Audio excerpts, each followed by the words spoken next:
So it's cold outside. It's 29 degrees, but I'm working on this trailer, which I think is actually really cool.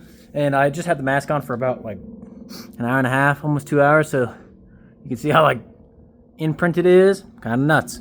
So this customer saw my other wood chipping box and wants one, but he wants it onto the truck, and then the chipper is actually in front, and then he can also tow something else, which I don't know too much about the tree trimming, business, but that's the idea behind it. So this was a 9-foot flatbed, nine and actually 3/4, almost 10 feet.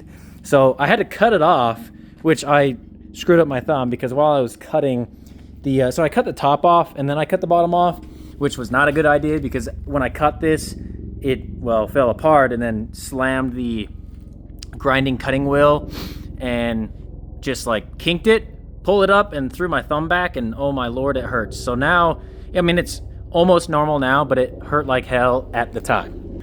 So my feet are actually the only thing that are super cold. I do have Vans on, but when I wear my boots, the steel-toed boots, my toes still get super cold. So if you guys have a remedy or do something else to like fix that, let me know. I have wool socks on, and I have another pair of socks on top of that with my boots and or with my Vans, and my toes are just so cold. Or the bottom of my feet are cold. But this thing's coming together. I just had to clean up the edges, which was awful.